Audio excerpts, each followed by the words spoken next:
pedir para todos que estiverem sintonizados no canal do YouTube, que estiverem sintonizados aqui pelo Google Meet, né, nesse momento de encontro nosso, nessa pandemia que não cessou, né, nesse momento de prova coletiva para a humanidade toda, e levar os nossos pensamentos para renovar as nossas energias, para renovar os nossos melhores propósitos, nossos melhores valores, enfim, tivermos de sentimentos bons, úteis, práticos, para continuarmos a nossa caminhada no nosso dia a dia.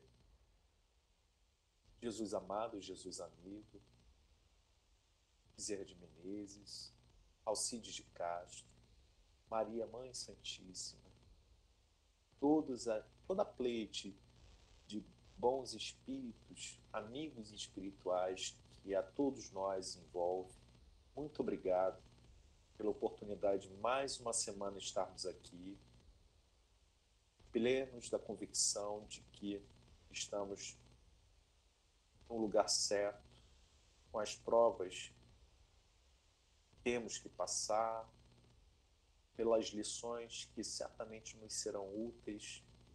Enfim, Senhor, no lugar certo, na família certa, no trabalho certo, na cidade certa, no país sem equívoco algum, encarnados todos nós neste momento, com o propósito de caminharmos e evoluirmos em direção à perfeição, em direção ao amor, em direção, portanto, a Deus, nosso Pai Criador, com todos os atributos e mais tantos outros que, por desconhecermos sua natureza absoluta, nem sabemos atribuir, Senhor. Muito obrigado pela oportunidade, que o Senhor possa criar em nós as condições necessárias, deixar o nosso terreno bem afofado, muitos espaços para receber as boas sementes que serão proferidas pela boa semeadora que nos falará hoje. Que o Evangelho possa estar em nossos corações, em nossas mentes, mas sobretudo no nosso cotidiano, ajudando-nos, Senhor, nessas tarefas difíceis de todo dia, que são os nossos desafios diários, de fato. Muito obrigado, Jesus. Se conosco, hoje, agora e sempre. Graças a Deus. Aninha, a palavra é sua. Obrigada, Márcio. Boa noite a todos. Que possam os bons espíritos nos intuírem e nos inspirarem.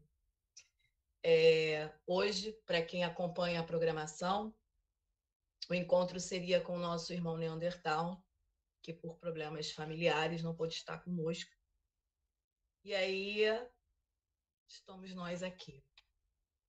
Emmanuel nos diz no livro Roteiro que em todas as passagens do Evangelho, perante o coração humano, sentimos o Senhor, o campeão da simpatia, ensinando como sanar o mal e construir o bem. E desde a manjedoura, sobre a sua divina inspiração, um novo caminho redentor se abre aos homens, no rumo da paz e da felicidade, com bases no auxílio mútuo e no espírito de serviço, na bondade e na confraternização. E aí, quando a gente abre o Evangelho bem no iniciozinho mesmo, ele diz para a gente assim, que o Evangelho segundo o Espiritismo contém as explicações dos ensinamentos morais do Cristo, em concordância com o Espiritismo e sua aplicação às diversas situações da vida. E aí eu coloco aqui em xeque, será que o Evangelho realmente está em várias situações da nossa vida? Será que no momento que a gente está vivendo, tão dentro de casa, tão impedido de algumas coisas, mas tão favorecido de outras, será que o Evangelho é um instrumento que vai nos ajudar, que vai nos dar algum tipo de conforto, de alívio? Será que o Evangelho tem na nossa vida, no nosso dia a dia, alguma utilidade? E aí eu vou precisar da ajuda de vocês. Então, eu vou mostrar para vocês assim. Eu estou com o meu evangelho fechadinho, eu já li o que eu precisava, está fechado. E aí eu vou pedir ajuda da Renata. Renata, eu queria que você me dissesse um número de 55 até 437.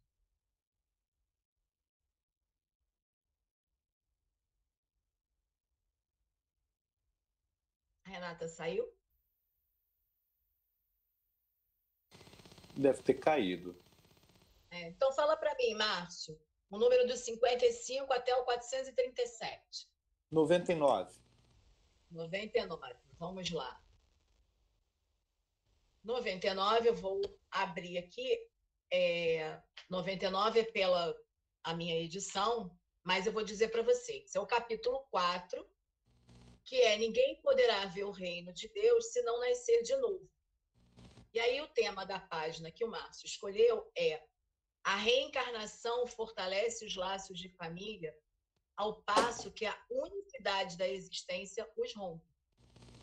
É muito comum a gente ouvir as pessoas dizerem que com a morte tudo acaba. Se tudo acaba, os laços de família também iriam se romper. E se esses laços se rompem, como que a gente explica por que em um determinado ambiente familiar a gente tem espíritos afins, convivências amorosas e pessoas que já não encontram tanta afinidade?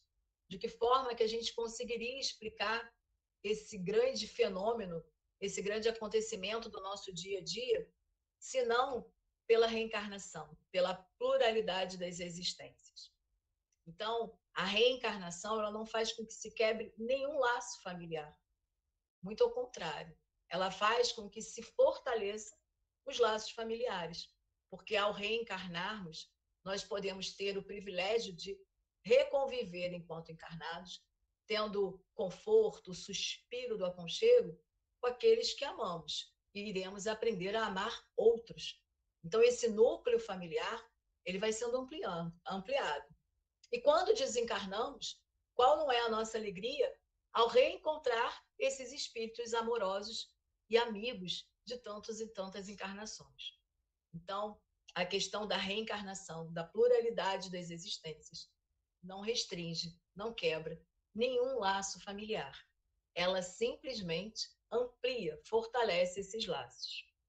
Então, nós vamos continuar a nossa brincadeira com o Evangelho para que ele possa dar certo.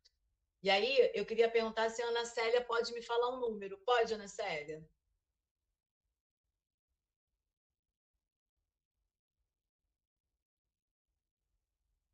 Oi?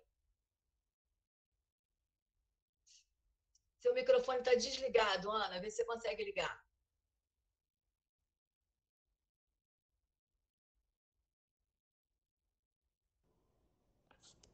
Cento e dois, Ana. Tá ótimo. Obrigada, Ana. 102. Vamos a 102.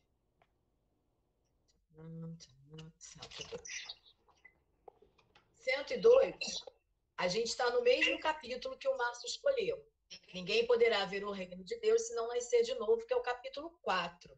E aí, aqui aparece a necessidade da reencarnação. Por que a gente reencarna? Qual a finalidade? Por que Deus já nos fez tão lindos e maravilhosos? Já nos fez felizes para sempre? Por que não está tudo perfeito? Porque a gente ainda gosta de desafiar, a gente ainda gosta de testar o que nem sempre é bom para a gente. Então, a reencarnação, a oportunidade de estar nascendo de novo, que é o termo que eles usam aqui, né? Ela vem para que seja possível aprimorar as habilidades que a gente ainda não conseguiu aprimorar.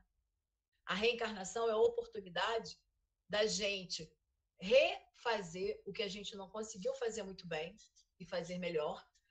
É a oportunidade da gente fazer o que a gente ainda não pôde fazer. E aí a gente vai crescendo, vai aprendendo e vai amadurecendo espiritualmente. E então a gente pode não mais viver a felicidade eterna, como muitos gostam de dizer, mas a gente pode viver a aventura, que é o bem-estar, quer viver muito mais no amor do que em qualquer outro sentimento menos valioso.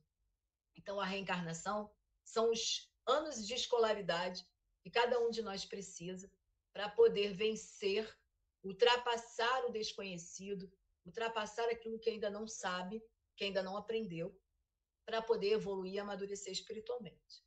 Então, é possível. Então, ó, vamos lá. Alguém se oferece para falar para mim uma página? Precisamos testar o Evangelho. Essa é a nossa brincadeira de hoje. Alguém quer falar algum número?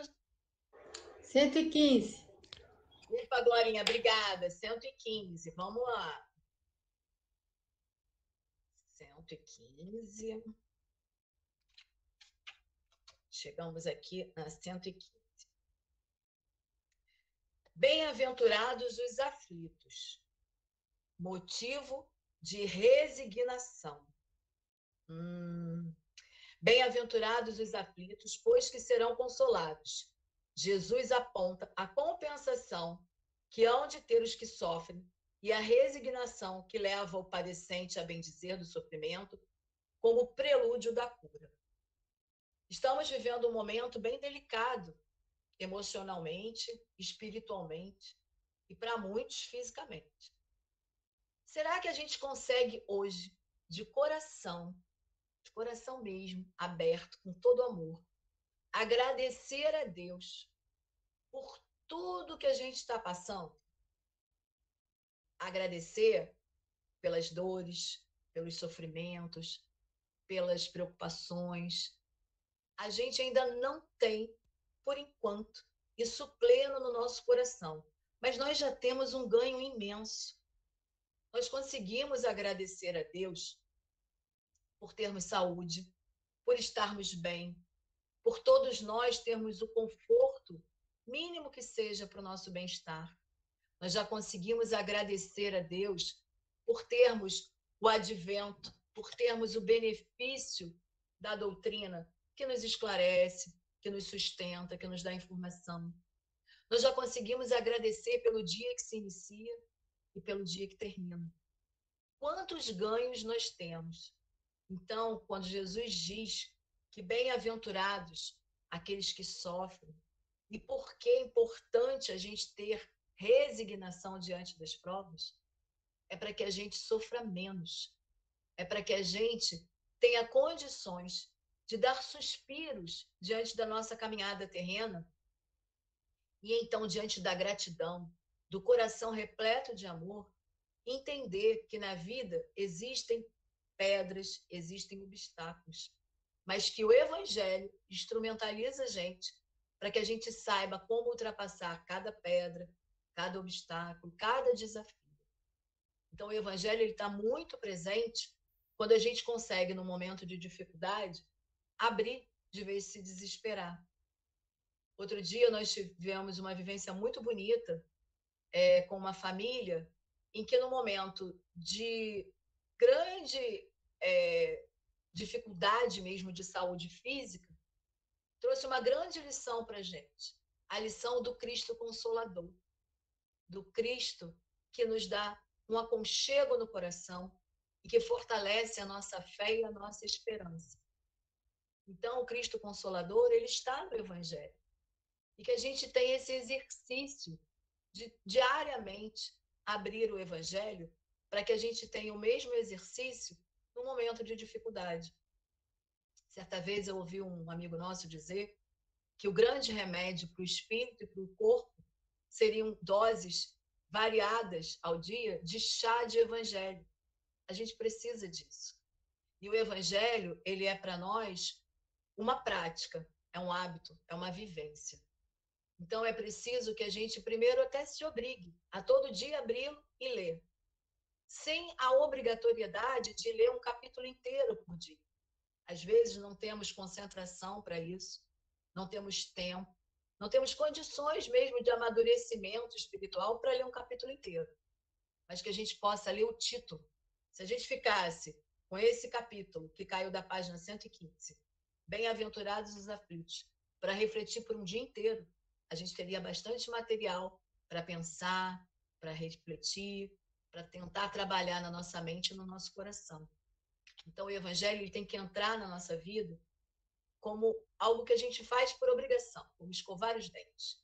Até que chega um ponto que a gente começa a sentir falta do Evangelho. Então, a gente busca ele com mais frequência, até que ele fica naturalmente no nosso dia a dia. Existe uma palestrante muito conhecida, Ana Guimarães, que ela fala algo que é muito bacana. Ela diz que nós passamos por várias etapas do amor. Houve uma época em que a gente desconhecia o que era um amor. Houve uma época em que a gente só sabia que ele existia, mas a gente ainda estava bem distante. A gente está no momento em que a gente fala muito do amor. E vai chegar um momento em que a gente vai viver o amor. O Evangelho é assim. A gente ainda está lendo, aprendendo, conhecendo muito sobre o Evangelho. Mas vai chegar a hora em que a gente vai conseguir praticar. Como bem disse o Márcio no início, trazer, aplicar esse Evangelho no nosso dia a dia. Porque ele mesmo nos diz, através dos bondosos amigos espirituais, que ele está em todas as circunstâncias da nossa vida. Para nos orientar, para que a gente não venha se desesperar, nem se perder. Então, vamos continuar a nossa aventura aqui pelo Evangelho. Alguém mais quer sugerir mais uma página? Pediram a 56. Ah, pediram a 56? Vamos lá. Vamos a 56. Então, vamos. A 56, ela é bem interessante, porque ela fala para a gente, é do capítulo 1, que fala, não vim destruir as leis. E aí a gente tem aqui apresentado para a gente a lei de Moisés, a do Cristo e a do Espiritismo. E tem também a aliança entre a ciência e a religião, que é um dos pontos que mais acaba atraindo muitos adeptos à doutrina espírita. É essa questão da explicação, do motivo, da razão. A ciência vem dar todo o suporte para o aspecto filosófico e religioso da doutrina, para que se tenha um combinado, para que se tenha uma integração dos aspectos que a gente precisa desenvolver. A gente precisa conhecer o Evangelho, que é a parte filosófica, é a parte amorosa da doutrina, mas a gente precisa entender por que a gente pratica essas coisas. Por que as leis de Deus são importantes? Por que lá na época de Moisés aconteceu de uma forma mais autoritária, mais rígida, mais amarradinha, engessada? E por que na época de Jesus essa lei divina veio muito mais amorosa, muito mais envolvida na docilidade de Jesus? E por que hoje, com a doutrina espírita, a gente tem o tempero da razão nessa docilidade? Porque em cada momento da humanidade nós precisamos de uma regra, de um cuidado de Deus conosco, porque senão a gente se perde. Às vezes a gente não entende muito bem o porquê da lei de Deus, mas é muito simples a gente trazer para o nosso dia a dia.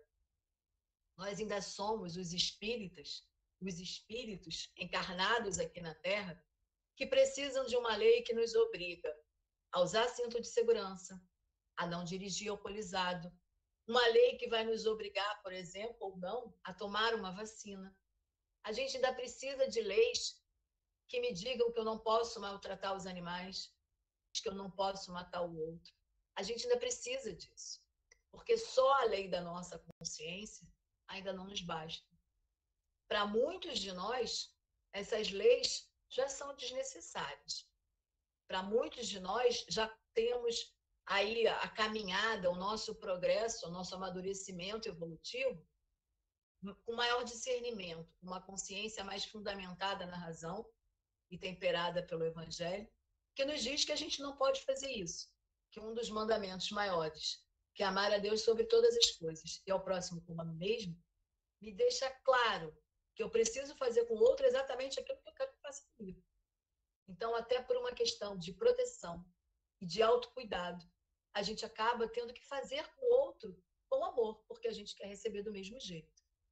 Então, quando a gente vê a questão da lei, que a gente acredita que está tão divergente ao longo da história, não é a lei que está divergente.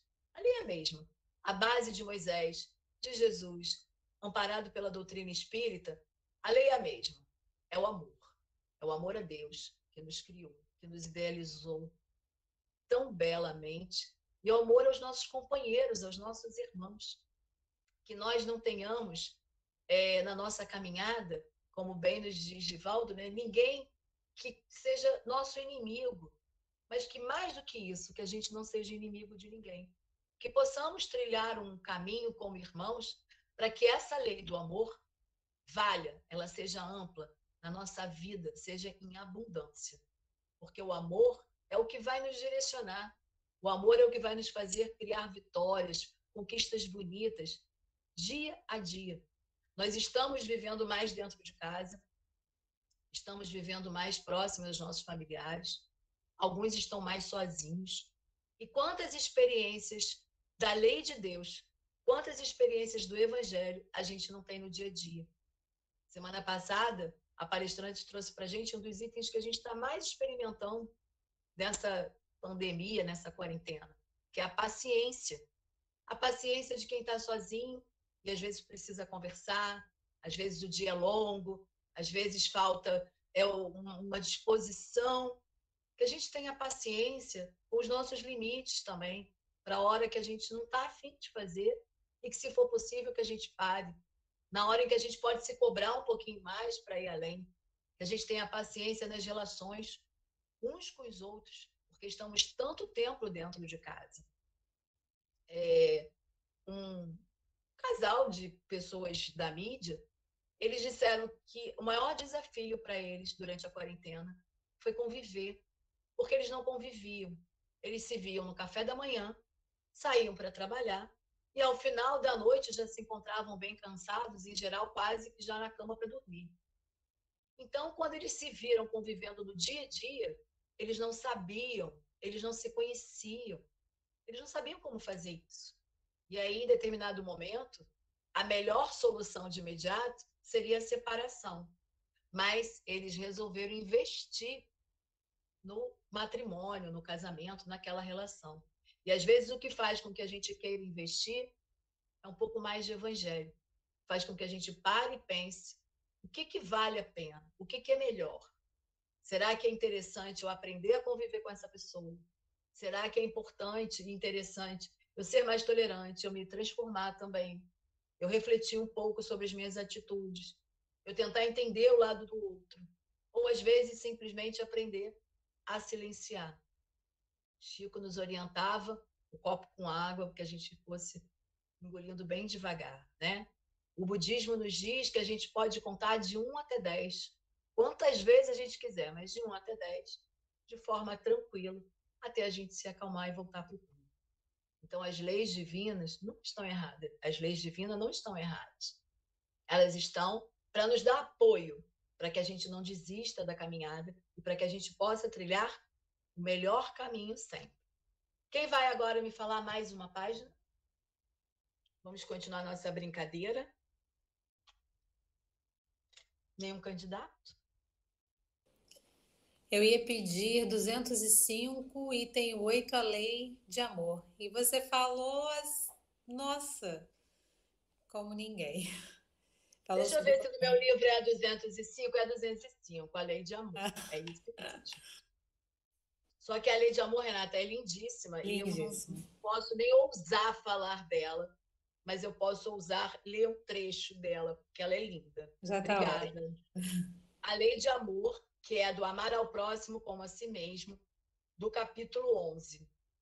O amor resume a doutrina de Jesus toda inteira, visto que esse é o sentimento por excelência.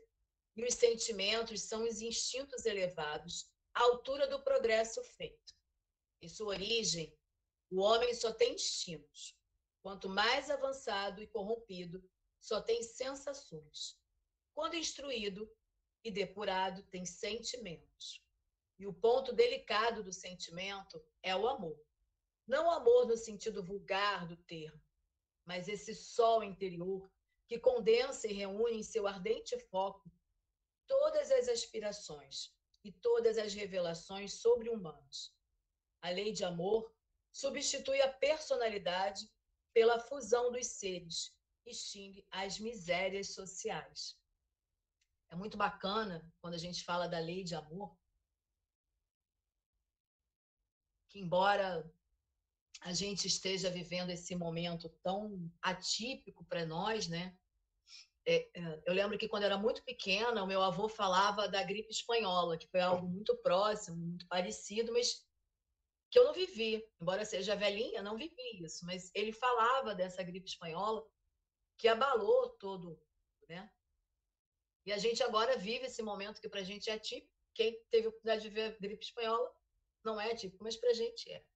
Vivemos algo assim muito contraditório nesse tempo todo. Nos primeiros momentos era bom estar em casa, depois a gente começou a se sentir preso porque não podia fazer nada, não podia ir a lugar nenhum. Em determinado momento, ser grupo de risco era algo muito restritivo, mas ao mesmo tempo muito desconfortável para quem é, né?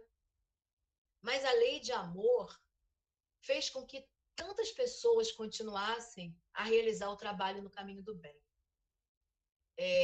Existe uma casa que é parceira, é amiga do Regeneração, né? Que é a casa de Frei Fabiano, e eles têm um trabalho assim tão amoroso. Eles têm a Casa da Acolhida, que é uma casa que o projeto que iria inaugurar esse ano, em 2020, era acolher os moradores de rua para que eles pudessem tomar banho, cortar cabelo, ter todo um caminho de higiene e alimentação. Mas não tendo essa possibilidade, eles em momento nenhum pararam e deram prosseguimento a esse trabalho nas ruas, levando o alimento, a refeição para os moradores de rua. Mas o que é mais bonito da gente ver é que quando eles postam, tem lá assim, pessoas que juntam aqueles copinhos de requeijão de plástico, né? E aí colocam ali docinho de banana, suspirinho, doce de abóbora. E em cada potinho daquele vai uma mensagem escrita, um recadinho de carinho. Quem recebe aquilo é a lei de amor, né? Tem, por exemplo, pessoas ligadas à Regeneração que estão fazendo esse trabalho. Então, quando preparo a quentinha, vai na tampa um desenho das crianças, vai uma frase, uma palavra de carinho. Olha a lei de amor. Então, embora o momento seja tão especial, tão diferente, né? Como os corações continuam precisando da lei. Como o amor continua vibrando, ele continua em movimento. Então, as pessoas de dentro das suas casas continuaram com a iniciativa do amor. Está na linha de frente, né, as pessoas que vão entregar, que também têm um amor aí imenso, porque estão ali, inclusive, correndo riscos diretos, mas cada um do seu jeito procurou uma forma de fazer com que o amor esteja em movimento. É isso, é simples, né? Então, é uma oportunidade que as pessoas estão tendo, por exemplo, de estarem com aqueles que estão mais distantes por uma ligação, uma mensagem do WhatsApp, um encontro como esse. Quantas famílias estão se encontrando pelo Meet? Quantas pessoas estão tendo acesso a palestras que não teriam se a gente não tivesse nesse momento? A gente aqui mesmo tem tido oportunidades incríveis, né? Tem pessoas que estão aqui hoje que a gente quase não se encontra, que a gente não se esbarra, mesmo estando todos dentro do Regeneração. Mas como estamos em dias diferentes, a gente não se encontra.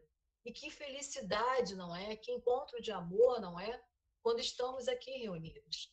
Hoje, um dos participantes, um dos irmãos, amigos do Regeneração, ele até, quando eu mandei a divulgação, ele falou assim, olha, eu gosto de entrar sempre um pouquinho, mas eu tenho a minha reunião, que meu grupo também está se reunindo. Falei, não tem problema nenhum. O pouquinho que a gente vê, o rosto daquele irmão ali, daquele companheiro de casa espírita, daquele companheiro de doutrina, daquele companheiro de jornada, já é, ai, que bom, eu vi fulano, né? Eu vi o outro, eu vi não sei quem. Como isso nos enche de amor, como isso é bacana. Então, eu acho que essa oportunidade que nós estamos tendo da quarentena, que é um momento tão delicado, tão difícil para algumas famílias, para alguns corações, está bem pesado, mas é também um momento da gente colocar esse evangelho, colocar esse amor em pleno movimento, em plena aplicabilidade. É a hora. E a gente foi instrumentalizado para isso, para colocar em prática. Chegou a hora da gente fazer a prova. E é uma prova prática. A gente não tem como fugir, não tem como pular. É a vivência, não tem jeito. Então, ó, a gente pode fazer mais uma, né, Márcio? Aninha, a gente tem espaço para fazer mais uma ou duas, você que sabe. A Sueli colocou no público do YouTube, ela colocou para comentar um pouco sobre o capítulo 23, Estranha Moral. Tá, então vamos lá. Eu não estou com acesso aqui ao YouTube, então eu agradeço você me dar essa dica. Vamos lá.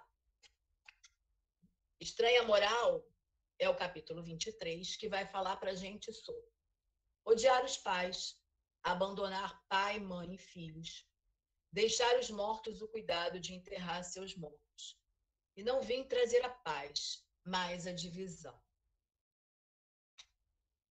Se a gente pegar o pé da letra, como é interessante para alguns, a gente vai achar que é tudo um absurdo, um grande absurdo. Como que Jesus falou que eu deixasse os meus pais para lá, eles que cuidem deles, né? Quem quer me seguir, abandona tudo. Quando Jesus propõe, se a gente quer seguir, que a gente abandone a nossa casa, abandone os nossos pais, abandone toda uma história, não é bem isso que ele quer, né? Na verdade, dentro de nós habitam várias moradas, não é só na casa do Pai.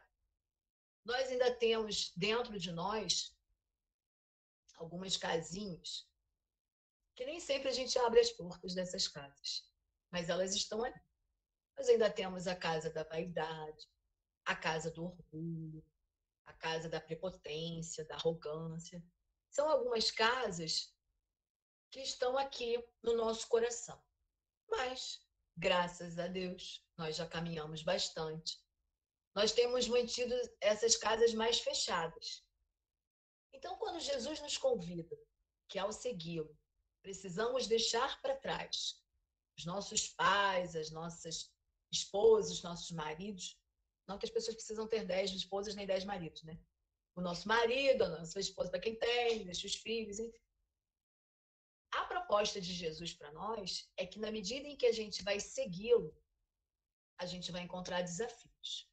Muitos. Porque se ele foi desafiado, imagina nós. O primeiro desafio que a gente tem é que, quando a gente segue Jesus, a gente precisa se transformar. Então, essas casas, elas não vão ser mais abertas. Do orgulho, da vaidade, do egoísmo. A proposta é essa. É que a gente abra somente a casa da caridade, do amor, da fé, da esperança, da perseverança, né? A outra questão que a gente tem é que, quando a gente começa a seguir Jesus, nem todo mundo entende. Porque a gente começa a mudar, a gente começa a se transformar, pelo menos a se esforçar para isso. Não é porque a gente encontrou na doutrina algumas explicações, uma base, um apoio, um fortalecimento, que a gente ficou santificado do dia para a noite. Não é isso. Na verdade, o que a gente encontra com a doutrina é o suporte, é o direcionamento para a gente ficar melhor, para a gente se melhorar. Mas esse trabalho é interno, é individualizado. Só que, quando a gente começa a mudar de posição, a gente começa a mudar de conduta, isso chama a atenção dos que estão à nossa volta. Positivamente, mas também negativamente. Então, algumas pessoas se sentem incomodadas quando a gente começa a agir diferente. E aí que Jesus nos convida a não dar importância para esse tipo de olhar. O olhar que vai nos julgar por um comportamento diferenciado. Então, vamos tentar esclarecer um pouquinho. Quando a gente começa a frequentar a reunião, às terças-feiras, vários eventos acontecem às terças-feiras. E a gente acaba tendo que optar. Ou nós vamos à reunião, ou nós vamos ao evento, porque ambos acontecem, em geral, no mesmo horário. E quando a gente começa a optar, a colocar em primeiro lugar a reunião, as pessoas acham isso estranho. Que absurdo. Você vai deixar de ir ao aniversário do seu pai porque é a reunião? Eu vou à reunião, quando terminar eu vou lá e dou um abraço. Pai, mas você vai deixar de ir à reunião, mas porque tem um evento do seu trabalho, você vai trocar o evento do trabalho por causa da reunião? Enfim, quando a gente começa a ter mudança de postura, isso incomoda às vezes. Somos questionados. E aí temos que ter muita certeza, e é nessa hora que entra o estudo. Temos que ter certeza e um embasamento muito grande para que a nossa atitude tenha um porquê. A gente não está optando em ir para a reunião, para o compromisso da casa espírita, porque estamos optando por uma questão de vaidade. A gente está optando por uma questão de compromisso e responsabilidade. Se a gente encarar tudo aquilo que a gente assume na casa espírita como um compromisso, igual ao nosso trabalho material, a gente já percebe como tudo se encaminha de forma diferente. Quando Jesus nos convida a seguir e deixar para trás todos esses aspectos figurativos, ele nos convida a assumir compromissos e responsabilidades. Mas é o mesmo Jesus que diz para a gente o quê? Honrai a vosso pai e a vossa mãe.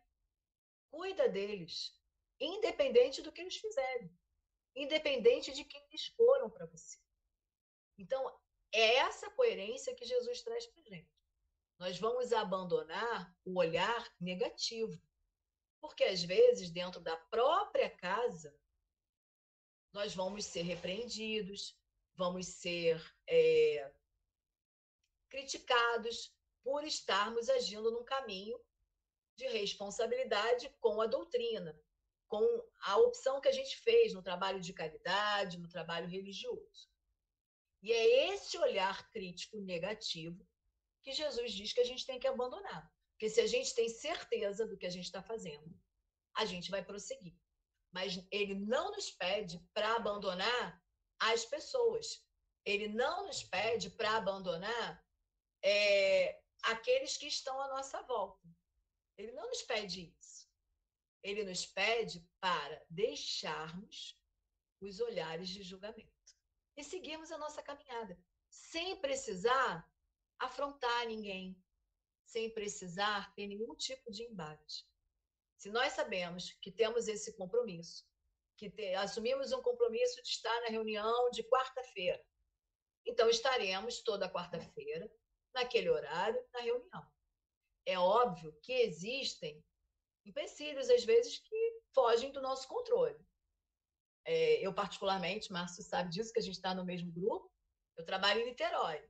A ponte Rio-Niterói, Niterói-Rio é uma interrogação diária. Então, às vezes, eu consigo chegar para a reunião. Às vezes, não, por conta do engarrafamento. Isso é uma coisa, mas tem que existir um esforço meu de estar na reunião. Agora, eu simplesmente não ir à reunião porque eu marquei de tomar um chopp com os meus amigos, aí é complicado. Não que tomar um chopp com os meus amigos seja ruim, muito pelo contrário. Eu vou marcar o chopp com os meus amigos nos dias em que eu não tenho compromisso com a minha opção religiosa. A gente fez essa opção. Então, seguir Jesus não significa que eu vou precisar parar a minha vida familiar e social para que eu possa segui-lo. A gente sabe, nós temos inúmeros exemplos de pessoas que conseguiram fazer isso. Temos Madre Teresa, Irmã Dulce, Chico, Divaldo, né? Pessoas que conseguiram, por opção, por uma estrutura de amadurecimento espiritual, destinar única e exclusivamente a vida nesse caminho do bem, nesse caminho de estudo e de caridade. Não é isso que Jesus nos pede nesse momento. Por isso que a moral, num primeiro olhar, é estranho, e no estudo a gente começa a entendê-lo. O que Jesus nos pede é compromisso e responsabilidade. Então, assume aquilo que você sabe que vai poder dar conta. Assume aquilo onde o seu amor vai ser pleno, não vai ser dividido. Às vezes, a gente vai assumir um compromisso em casa, no lar. Optei pela doutrina espírita, optei por estudar a doutrina, hoje, não só através da literatura, mas através dos 1000 canais que temos aí tecnológicos, existe a possibilidade do estudo. Existem várias casas que fazem o estudo sistematizado online, remotamente, mas tendo a literatura, porque no momento eu tenho que assumir uma responsabilidade com a minha família, com os meus filhos, com o meu marido, com a minha esposa, não interessa. Mas eu vou assumir uma responsabilidade. A gente precisa se comprometer com alguma coisa. Ah, eu não tenho condições de estar na casa espírita. Então eu vou lá, doar uma vez por mês o meu potinho com docinho de banana. Ah, mas eu não sei fazer docinho de banana. Ah, mas eu sei e tenho condições de fazer isso. Como eu vi também eles entregando, né? Comprou balinhas, separou em saquinhos, aquele monte de saquinhos com balinhas, e vou carinhosamente enviar. Ah, olha, eu não sei fazer nada de culinária, eu não tenho condições de ter gastos. Então eu vou fazer o seguinte, eu vou ligar para os meus amigos e ver quem pode doar alguma coisa para essa campanha. Alguma coisa para casa, alguma coisa para o trabalho. Ah, então eu vou me oferecer para a Casa Espírita para eu ligar para os palestrantes. Olha, a Aglaia adora ajuda, hein, Aglaia? Vou ligar para ela para confirmar se o palestrante está lembrando, se não está, como é que é o esquema, como é que não é. Ai, olha, eu não posso fazer isso, não tem como ligar, é difícil para mim. Bom, então eu posso me comprometer a fazer o quê? Vou ter que pensar, eu vou ter que descobrir. Agora, o que a gente tem é esse convite que a gente recebe com a estranha moral. O convite que a gente recebe é: para de dar desculpas e arruma o que fazer no bem. Cria oportunidades de colocar o amor em movimento em você e ao seu redor, de alguma forma, de algum jeitinho. Eu já citei esse exemplo outras vezes. Nós frequentamos durante mais de 20 anos uma casa espírita, e aí um dos trabalhos que eu mais admiro na casa espírita é o da costurinha, porque eu acho de uma dedicação, de um zelo, ver elas separando os retalhos que combinam, eu acho gracioso. Mas eu não levo o menor jeito para isso. E aí um dia, conversando com uma moça de lá, ela disse assim, eu falei, esse é o único setor da casa que eu não posso ajudar em nada, porque eu não sei fazer nada. Aí ela falou para mim, você sabe passar a roupa, você sabe dobrar a roupa e colocar dentro do saco. Alguma das 3 coisas você vai saber fazer. Então é isso, a gente tem que procurar o que fazer, porque tem coisa para fazer.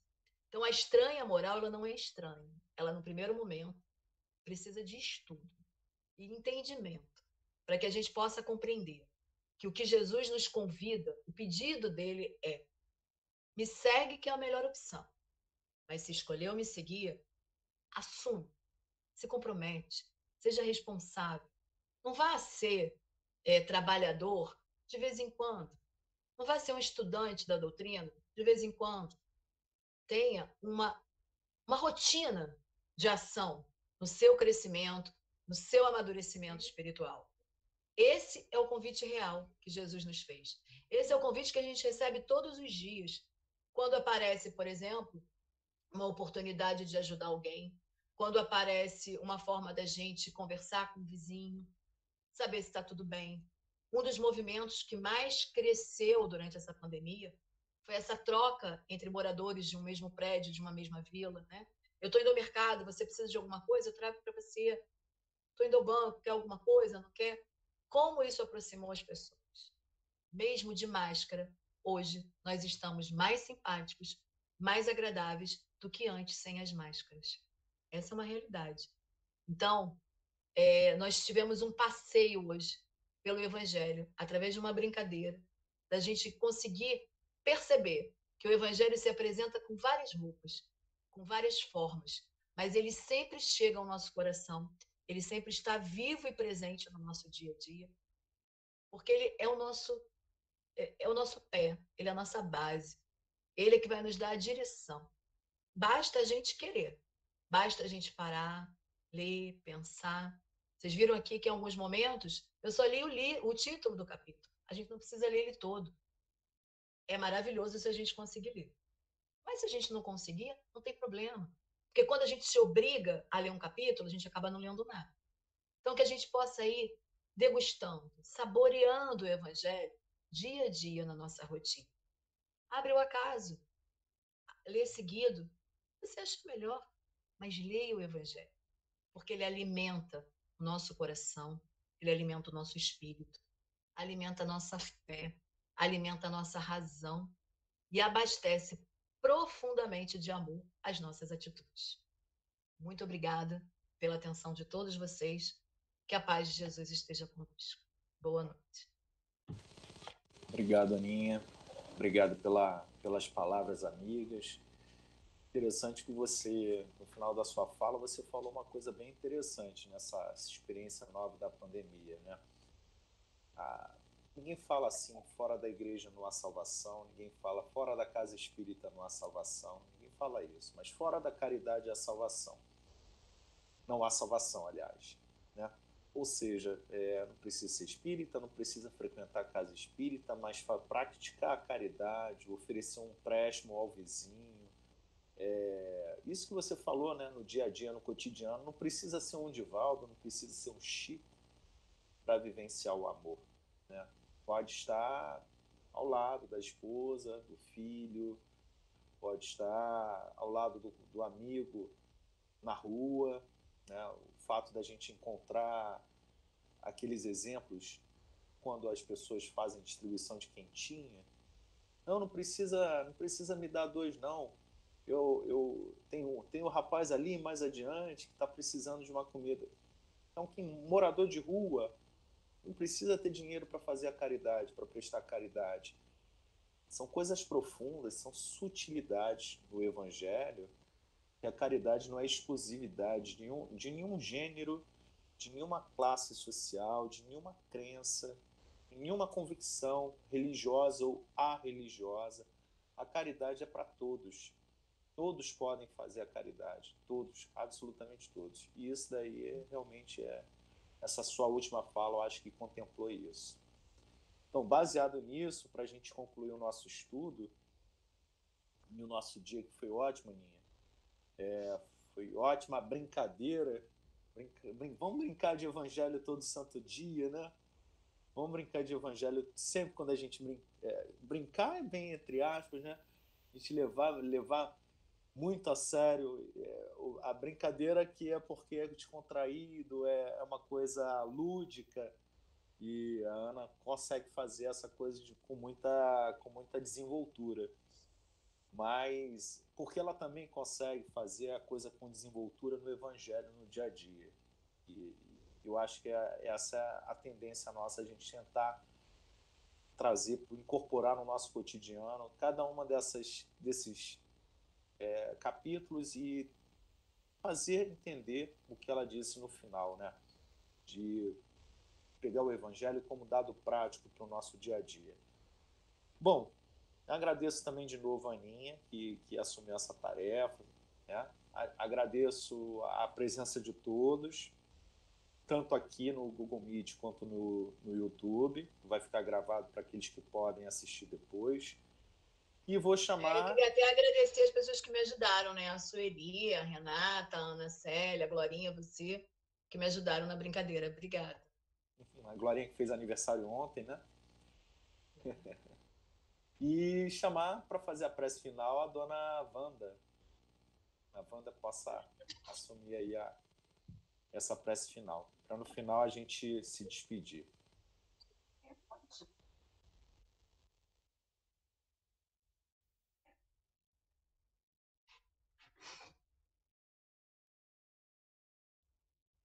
Graças a Deus, Jesus que nos ilumine, nos ampare e proteja, os bons espíritos de luz estejam sempre ao nosso lado, para que possamos compreender que nesses momentos difíceis, que tem pessoas passando por grandes provações, temos muito para agradecer, e temos tido a felicidade de ter dias de luz, dias de paz, de luz, com esse sol muito bonito que nos ilumina, que nos protege, que nos dá força, nos dá coragem.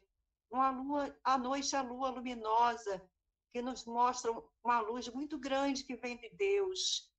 Que a paz de Deus esteja em todos os corações, possamos achar o caminho da caridade, o caminho do amor, o caminho da compaixão, que possamos encontrar luz no nosso caminho através desses ensinamentos que estão sendo nos mostrados nesse momento.